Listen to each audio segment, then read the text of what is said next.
Welcome guys, welcome to my YouTube channel. आज का जो टॉपिक है वो एक पॉलिटिकल टॉपिक है। मैं एक वीडियो देख रहा था यूट्यूब के ऊपर। उसमें अमेरिका के अंदर गन क्राइम हुआ था।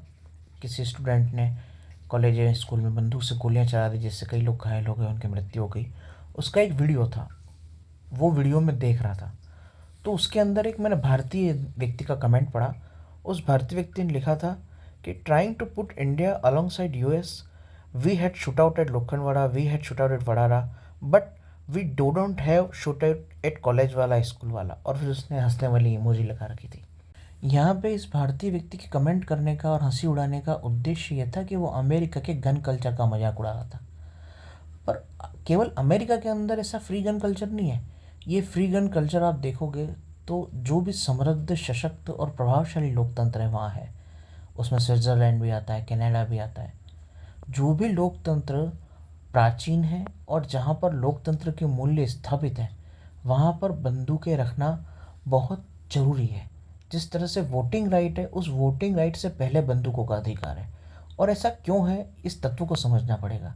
सीधे बिना राजनीतिक तत्व को समझे, बिना लोकतंत्र की आधारभूत भावना को समझे, सीधे शस्त्र रखने की भावना को, शस्त्र रखने के अधिकार को चैलेंज करना, उसकी मजाक उड़ाना, यह मूर्खता है।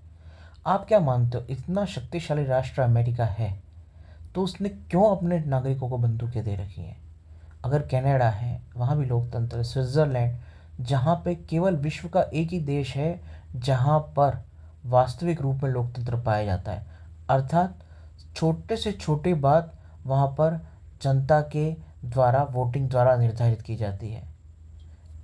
वास्तविक रूप में अगर कहीं लोकतंत्र पाया जाता तो केवल स्विट्जरलैंड है। बाकी सभी जगह पर प्रतिनिधि लोकतंत्र, संसदीय लोकतंत्र, बहुदलीय लोकतंत्र, इस प्रकार के अलग अलग लोकतंत्र के प्रकार पाए जाते हैं, जो एक प्रकार से छद्म लोकतंत्र है, भीड़ लोकतंत्र है।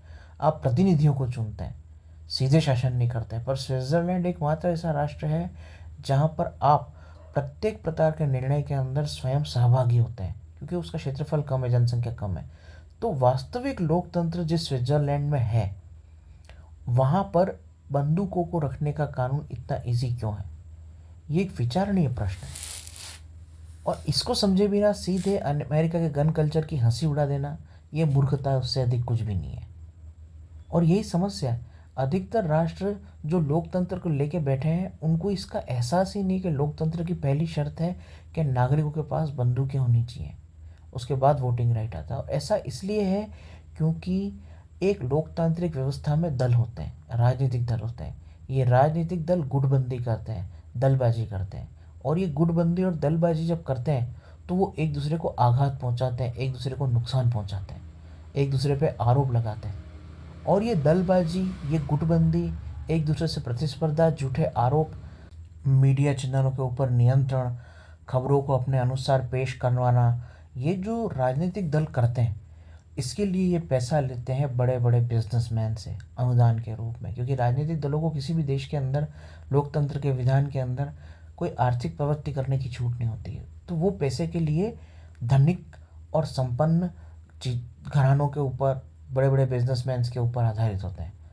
और इस तरह का जो पैसा होता है वो दो नंबर के कामों से भी कमाते हैं। और ये पूरी व्यवस्था एक ऐसी स्थिति को जन्म देती है जहां कानून को मानने वाला सच्चा नागरिक हमेशा असुरक्षित होता है। क्योंकि दलबंदी, गुटबाजी किसी न किसी रूप में दंगे और हिंसा को प्रेरित करती है, और उसके लिए वातावरण वहाँ पर निर्मित हो जाता है। यही कारण है कि लोकतंत्र के अंदर शस्त्र रखने का अधिकार वोटिंग से भी पहले होता है। नागरिकों की सत्ता का अर्थ ही होता है कि नागरिकों के पास शस्त्र हैं, सेना और पुलिस के खिलाफ भी। यह सबसे महत्वपूर्ण बात समझने की है, जिसको लोकतंत्र की आधारभूत चीज कही जाता है। केवल वोटिंग राइट या राजनीतिक सत्ता लोगों के हाथ में हो, उससे लोकतंत्र नहीं बन जाता है।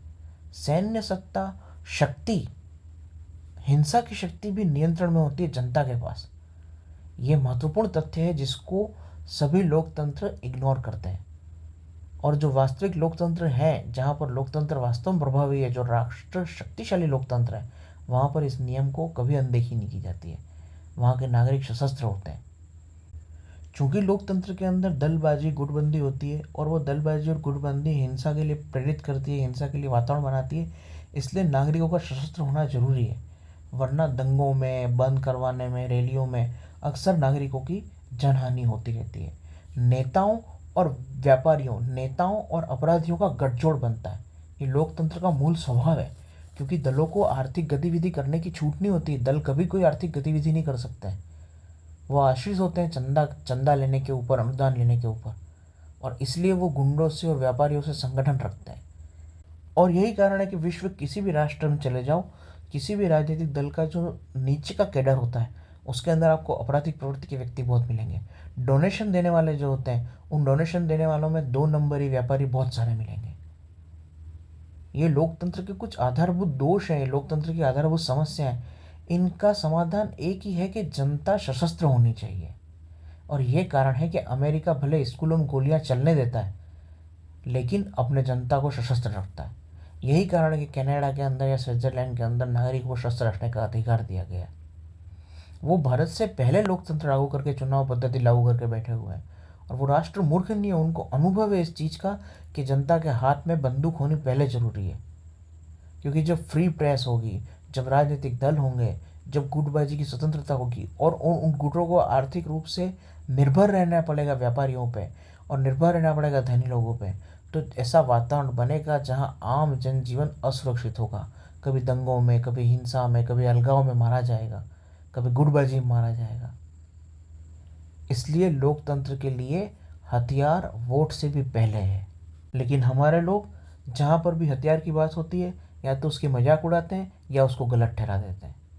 आप कभी बहुत गंभीरता से गूगल सर्च करके देखना, ब्राज़ील, वेनेजुएला, भारत, ये कुछ ऐसे राष्ट्र हैं जहाँ बहुत कठोर गन कानून है। परंतु यहाँ पर बंदूक द्वारा होने वाले हथियारों की जो इंटेंसिटी है, जो उनकी क्वांटिटी है, जो उनका अनुपात है, वो अमेरिका आदि से थोड़ा ही कम है। यूएस में जो गन संबंधित अपराध होते हैं, वो मानसिक रूप से विक्षिप्त या गैर जिम्मेदार लोगों द्वारा किए जाते हैं।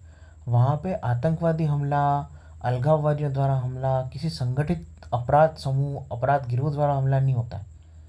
इंडिविजुअल नागरिक जिनके पास हथियार हैं और उन्होंने अपने हथियार को सुरक्षित नहीं रखा है, और किसी मानसिक रूप से विक्षिप्त, आवेशित ऐसे किसी व्यक्ति के हाथ हथियार पड़ गए, जो अपने आप पे काबू नहीं रख पाया, भावनाओं में एक तरह से विक्षिप्त हो गया और वो किसी पे गोलीबारी कर दी, इस तरह के जो कानून भंग होते हैं हथियारों के संबंधित, वही होते हैं। परंतु जिन राष्ट्रों ने बंदूकों पे बहुत प्रतिबंध लगा रखा है, वहाँ पे जब हथियार का कानून टूटता है तो वो किसके द्वारा टूटता है पता है? वो आतंकवादियों, अलगाववादियों, नक्सलियों, अपराधियों, अपहरणकर्ताओं द्वारा टूटता है। क्योंकि वहाँ पर इन गुंडे मवालियों, इन गैर कानूनी लोगों के पास हथियार और शस्त्र होते हैं, और आम व्यक्ति बिल्कुल ही असुरक्षित होता है। और ये फ़र्क बहुत बड़ा है, और इसका समझ होनी चाहिए एक व्यक्ति को जब वो बंदूक के बारे में ऐसी बात बोलता है और उसके मजाक उड़ाता है। यूएस के अंदर जब बंदूक के द्वारा अपराध किए जा रहे हैं, वो इंडिविजुअल पर्सन्स द्वारा किए जा रहे हैं, वो कोई संगठित अपराध गिरोह नहीं है। लेकिन भारत, ब्राज़ील में हो रहे हैं, या वेनेजुएला और दक्षिण अमेरिकी राष्ट्रों में हो रहे हैं, वो ड्रग कार्टेल, माफिया, नक्सली, अलगाववादियों द्वारा हो रहे हैं। सोचो ज़्यादा खतरनाक क्या है? एक ऐसे समूह का जो संगठित है, बाहर से शक्ति प्राप्त कर रहा है, पूरी कठोरता होने के बाद भी हथियारों तक उसकी पहुंच है, और उसके बाद वो देश में अलगाव फैला रहा है, वो व्यक्ति खतरनाक है? या आपने हथियारों को बिल्कुल फ्री कर रखा है और आपके कानून मानने वाले नागरिक के हर घर में हथियार हैं, वो स्थिति अच्छी है? जब हर घर में हथियार होंगे, हर नागरिक कानून मानने वाला आसानी से घर में लाके बंदूक रख रखेगा, तब जो अपराध होंगे वो कुछ मूर्ख लोगों द्वारा किए जाएंगे, लेकिन वो देश के लिए विभाजनकारी गतिविधि नहीं होगी। लेकिन जिस समय इन गुंडों, अलगाववादियों के पास अपराध करने के लिए हथियार उपलब्ध होंगे और कानूनी रूप से नागरिक निहत्था होगा, तो वो स्थिति बहुत जटिल हो जाएगी, जैसे कश्मीर में, मणिपुर में होती है। अतः इस व्यक्ति ने जो कहा है कि हमारे यहाँ पे वड़ाला में शूट आउट होता है, लोखंडवाला में शूट होता है, पर स्कूल वाला शूट आउट नहीं होता है, उसको ये समझना चाहिए कि हमारे यहाँ वड़ाला और लोखंडवाला में शूट आउट इसलिए होता है क्योंकि हमारे पास संगठित अपराध गिरोह हैं, ब्राज़ील जैसे, वेनेजुएला जैसे, और हम फंसे हुए हैं उनके कुचक्र में, हम तकलीफ़ में हैं, इसलिए हमारे यहाँ वड़ाला और लोखंडवाला होता है। और अमेरिका में जब स्कूल कॉलेज चलता है तो किसी मूर्ख के पास अपने बाप की बंदूक होती है, बाप ने उसको सही जगह रखा नहीं होता, और उस मूर्ख स्टूडेंट के हाथ में वो चीज़ लग जाती है, उससे अपराध होता है। दोनों में बहुत फ़र्क है। जब वड़ाला लोखंडवाला के अंदर पुलिस को गोलियां चलानी पड़ती है, पुलिस शहीद होती है। वो गुंडे इतने खूंखार होते हैं कि पूरी की पूरी कॉलोनी को, बहुत सारे लोगों को घेर के वो गुलाम अपने बंधक बना लेते हैं। और जब एक स्टूडेंट गोलियां चलाता है तो वो केवल आवेश में गोलियां चलाता है, फिर खुद को गोली मार लेता है। बहुत फर्क है दोनों स्थितियों के अंदर।